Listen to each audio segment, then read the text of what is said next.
আসসালামু আলাইকুম রহমতুল্লাহ বারাকাতু।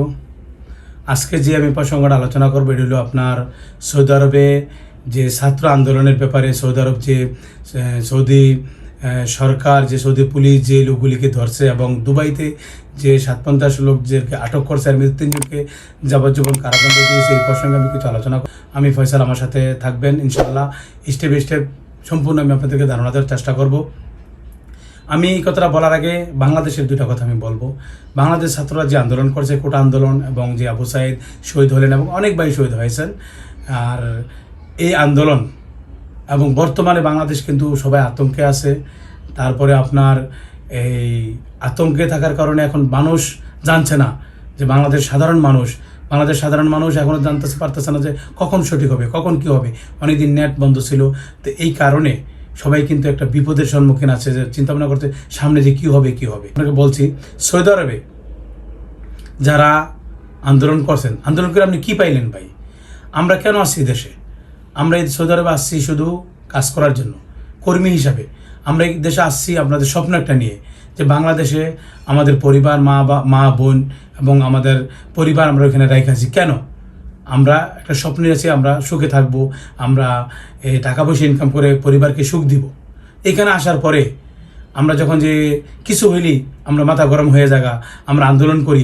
এই যে আন্দোলনটা করলেন, করার আগে একটু ভাবলেন না যে বাংলাদেশ আর সৌদি আরব দুটো কিন্তু এক না, দুটা দুই। আর সৌদি আরবের কিন্তু আইনে আছে যে কোনো মিছিল মিটিং কোনো কিছু হইতে পারে না, ওই দেশে হয় না।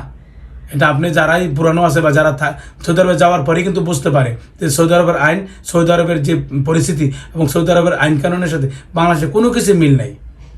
পুলিশের সাথে বলেন, লোকের সাথে বলেন, চলাফেরার সাথে বলেন, এদের কালচারের সাথে বলেন, কোনো কিছু মিল নেই।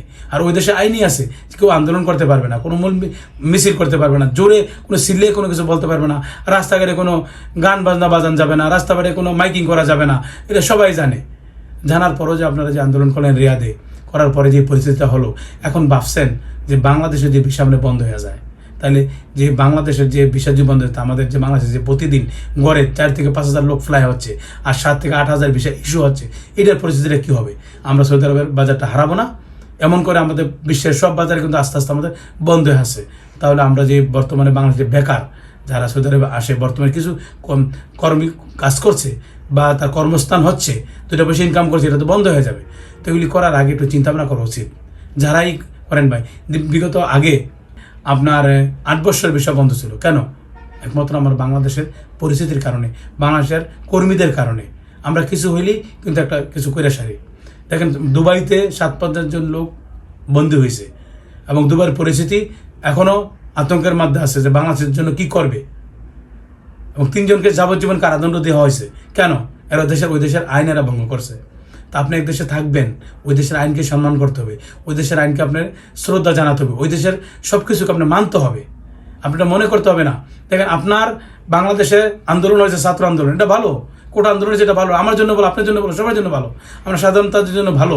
কিন্তু আপনার যদি বাড়ি থাকে, বোন থাকে, যদি পরিবারের যে কোনো লোক, আপনার পরিবারের যে কোনো লোকই থাকুক না কেন, যে ছাত্র বা এই আন্দোলনে, আপনি তাদেরকে সাপোর্ট দিতে পারেন, ফোন দিয়ে সাপোর্ট দিতে পারেন। হ্যাঁ, তুমি করো, টাকা পয়সা যাই লাগবে, তুমি রাস্তায় থাকো, তুমি শহীদ হও, ইনশাআল্লাহ আমরা ভয় পাই না। এরা আন্দোলনটা তাকে উৎসাহ দিতে পারেন। কিন্তু আপনি নিজে তো আন্দোলন করতে পারেন না। আপনি আন্দোলন করে যদি আপনি বন্দী হয়ে যান, আপনি কিছু হয়ে যায়, তার পরিবারটা কী হবে? এটা তো ভাবা উচিত। একটা লোকের উপর একটা পরিবার নির্ভর করে। আপনি যখন পাঠাইছে, তাদের অনেক স্বপ্ন আপনার নিয়ে, যে আপনি ওই যে টাকা পয়সা ইনকাম করবেন, তাদেরকে দিবেন, তারা চলাফেরা করবে, কেউ লেখাপড়া করে ডাক্তার হবে, কেউ ইঞ্জিনিয়ার হবে, কেউ আপনার সংসার সাজাবে, কিছু করবে, গাড়ি করবে, বাড়ি করবে। এগুলো আপনাদের একটা প্ল্যান থাকে, স্বপ্ন থাকে। এই স্বপ্নগুলো আপনারই নিয়ে করে। আপনি যখন নিজেই যখন ধ্বংস হয়ে যাবেন, তো তাদের কি হবে? দুবাইতে দেখেন যে 57 জন লোকদেরকে অ্যারেস্ট করছে, 3জন ভাইদেরকে যাবজ্জীবন কারাদণ্ড হয়েছে, তাদের পরিবারটার কি হবে? তাদের পরিবার কি এই সরকার দায় নিবে না? ভাই, আপনি দিতে পারেন সাপোর্ট, ভাই আপনি সাপোর্ট দিতে পারেন। কিভাবে?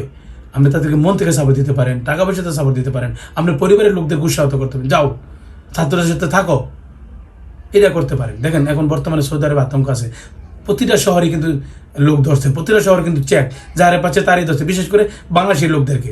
দুবাইতে একই ঘটনা, কাতারে একই ঘটনা। কেন? আমরা যেই দেশে যে আমরা সেই দেশই বদনাম করি, আমরা যেই দেশে যাই সেই দেশে আমরা বদনাম করি। আমরা কেন বদনাম করি? আমরা কেন সভ্য বাংলাদেশের ভিতরে আমরা পড়ি না কেন?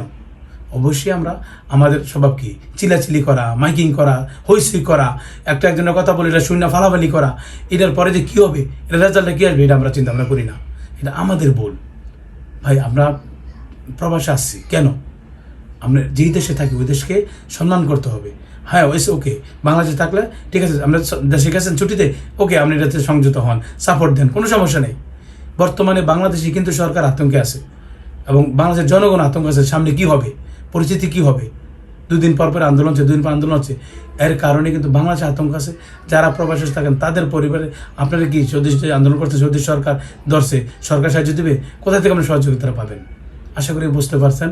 আমি সৌদি আরবের ইনশাল্লাহ সব কাজ করে থাকি আপনাদের দোয়ায়।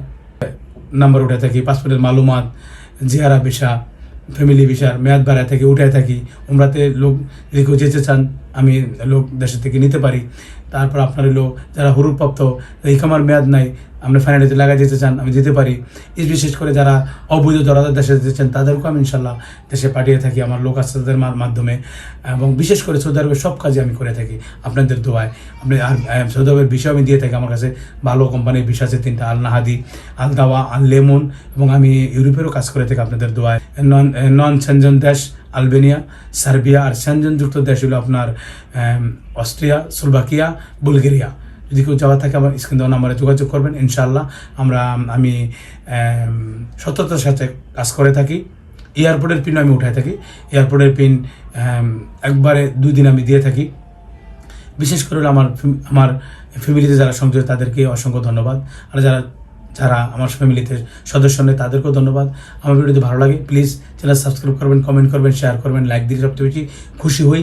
আর আমি আপনার জন্য দোয়া করবেন, আমার জন্য আমার স্বাস্থ্য দিন ভালো যাচ্ছে না। আজকে পর্যন্ত খোদা হাফেজ, দেখবেন কোনো